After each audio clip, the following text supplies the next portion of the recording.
तो हम आज फिर ब्राह्मण की बात करते हैं, और जो कुछ मैं बात कर रहा हूं वो अपने ज्ञान और साथ ही साथ में शास्त्रों के आधार से भी बात कर रहा हूं। हमने कुछ उपनाम के बारे में, कुछ सरनेम्स के बारे में बात की थी, और साथ ही साथ में स्मृति और पुराणों में 8 भेद जो ब्राह्मण के बताए गए, जैसे कि मात्रा, ब्राह्मण, श्रोतीय, अनुचान, भ्रण, फिर ऋषिकल्प, ऋषि और मुनि, ये 8 प्रकार के जो वर्ण है, ब्राह्मण के भेद है, उसके बारे में बात की थी। ये शास्त्रों से है, ये मेरे घर का नहीं है। और हमने ये भी बात की थी कि वंश, विद्या और सदाचार से ऊपर उठकर जो ब्राह्मण बने हैं उन्हें त्रिशुल्क ब्राह्मण कहते हैं, और वो ब्राह्मण धर्म, यज्ञ, विप्र और द्विज भी कहते हैं। अब इसके बारे में थोड़ी चर्चा कर लेते हैं। वंश क्या है? वंश हमने कहा है कि ब्राह्मण वंश में आप पैदा हुए उसको वंश नहीं कहते। वंश उसे कहते हैं कि आपके किस प्रकार के आचरण में हो, आपको किस प्रकार की परवरिश आपके माता पिता से प्राप्त हुई है। जैसी परवरिश प्राप्त हुई है उस हिसाब से आप ब्राह्मण बन सकते हैं। जैसे कि हमने सत्यकामा जवाला की कहानी सुनी, सत्यकामा को कैसे परवरिश अपनी माता जवाला से प्राप्त हुई थी। वो सच में ब्राह्मण था कि नहीं, आप उसे ब्राह्मण बुलाओगे कि नहीं। इसके बाद विद्या, विद्या भी कितनी जबरदस्ती सत्यकामा जवाला में कि मुझ में ताप है और सूर्य में भी ताप है, तो मैं और सूर्य एक है, मुझ में और सूर्य में कोई अंतर नहीं है। तीसरी सदाचार, सदाचार भी था। बहुत सारे गुरुओं से ठुकराया गया तो उसने जाके गौतम ऋषि को कोसा नहीं कि सारे गुरु एक जैसे है, मुझे पता है कि आप भी ठुकराओगे। उसने जाके पैर पकड़े। दूसरा सदाचार का उदाहरण उसका यह था कि उसने सच बोला कि मैं जो है जवाला का पुत्र हूं, मेरी मां दासी है, उसने बहुत लोगों की सेवा की है, तो मुझे अपने पिता का पता नहीं, उसे भी पता नहीं। अब ऐसे ब्राह्मण सर्वोत्तम माने जाते हैं। इन्हें धर्म यज्ञ, मतलब धर्म में रोतपोत रहने वाले कहते हैं। विप्र मतलब पूजा पाठ उनसे करवाने योग्य, वैसे भी कहते हैं। और द्विज, अगर आप देखो तो भगवद गीता में और महाभारत में बहुत सारे संदर्भ ऐसे हैं जहां पे गुरु द्रोणाचार्य को द्विज के नाम से बुलाया जाता है। द्विज क्या है?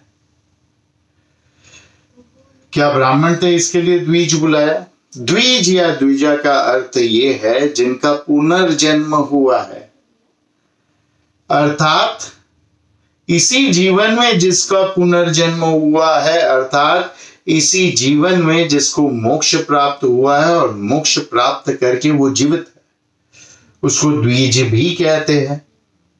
बराबर।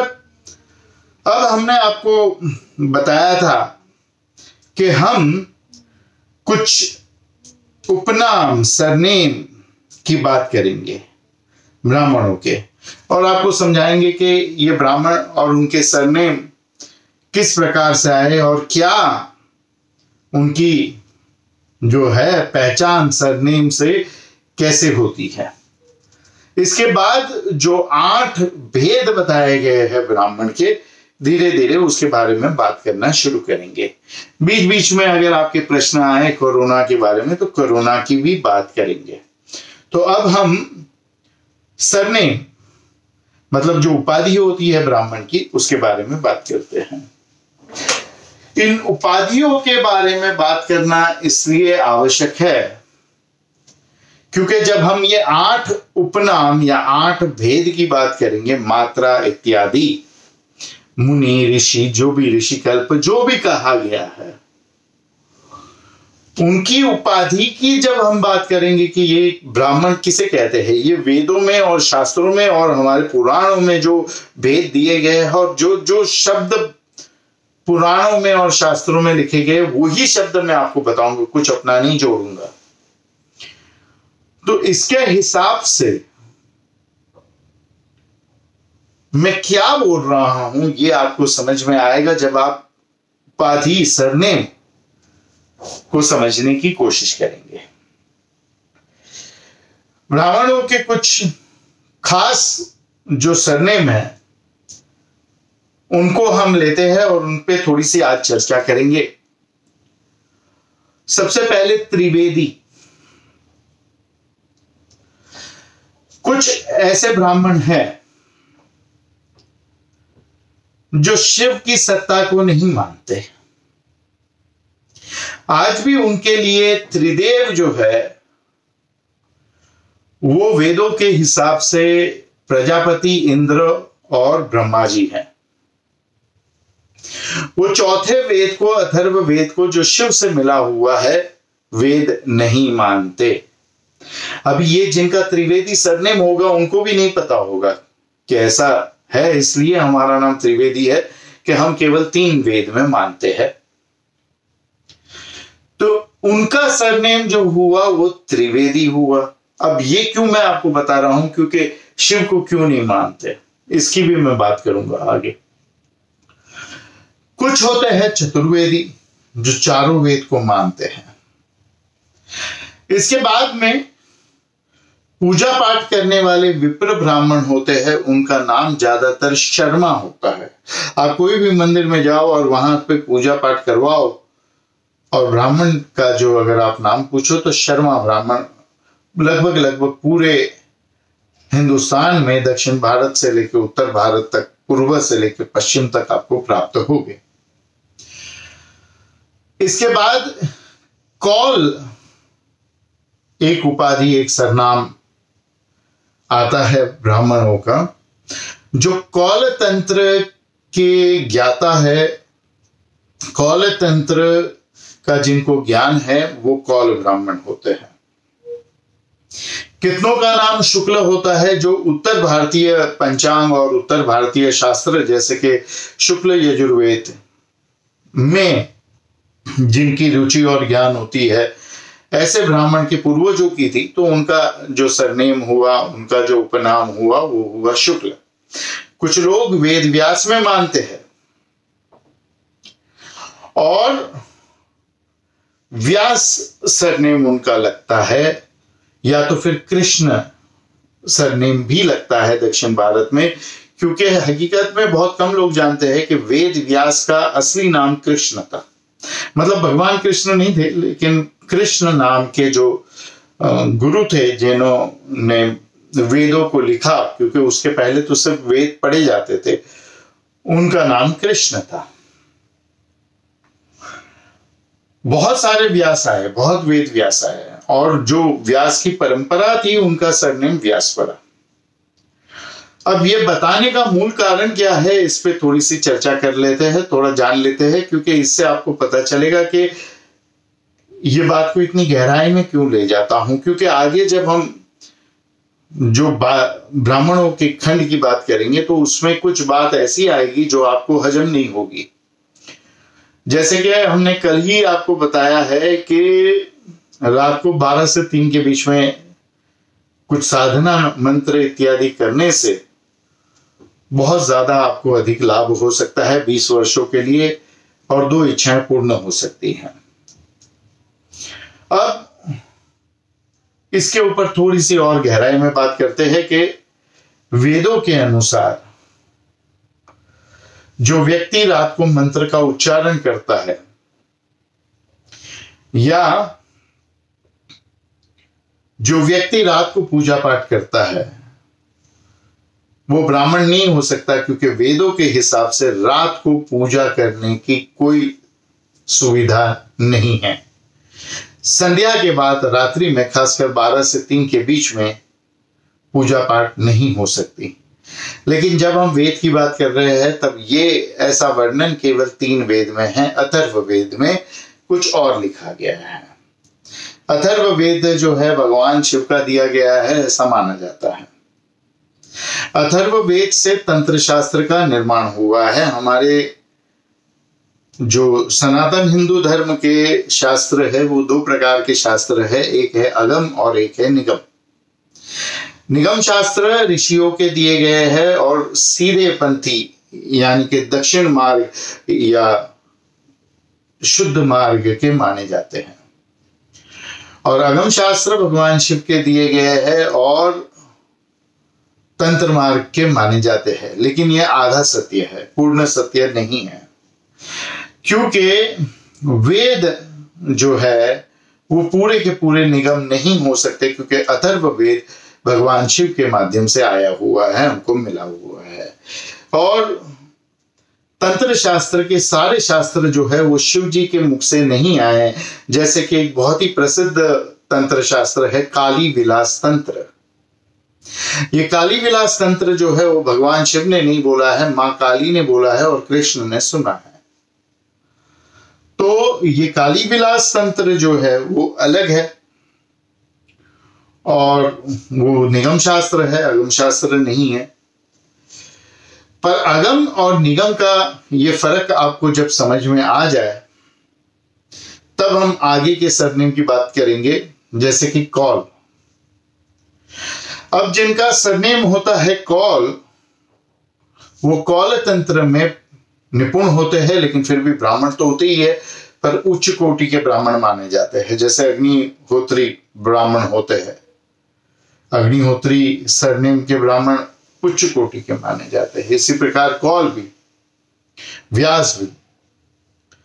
लेकिन हकीकत में ब्राह्मण वही है जो ब्रह्म को जानता है, और वही उच्च कोटि का है जो जिसने ब्रह्म को जान लिया। वो आप मन में बना के चलिए।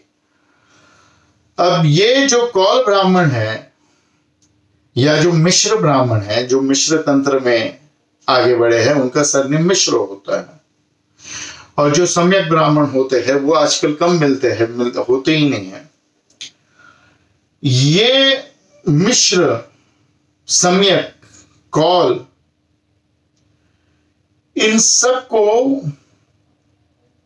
एक खास दीक्षा, एक खास विधि प्राप्त होती है, जिससे उनके पास, सभी के पास नहीं, उनमें से कुछ के पास रात्रि में पूजा करने का अधिकार होता है। अगर वेद के शास्त्रों के साथ तंत्र शास्त्रों का अध्ययन किया जाए तो हमको ठीक से समझ में आएगा कि किनको रात को पूजा करनी चाहिए और किनको नहीं करनी चाहिए। भगवान शिव की आज्ञा के अनुसार जो साधक वीर है या जिनको मोक्ष प्राप्त हुआ है, शिव गति प्राप्त हुई है, वो रात को अपनी पूजा पाठ इत्यादि कर सकते हैं। और जो पशु है वो भले कौल मार्ग में हो, वाम मार्ग में हो कि कोई भी मार्ग में हो, उनको कोई भी हिसाब से रात को पूजा करने की आज्ञा नहीं होती है।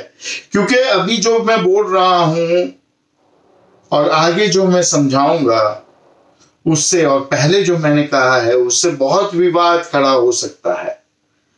तो उसके स्पष्टीकरण के लिए अभी मैं ये आपको उपनाम का सरनेम्स की बात कर रहा हूं। अब वीर कौन होता है और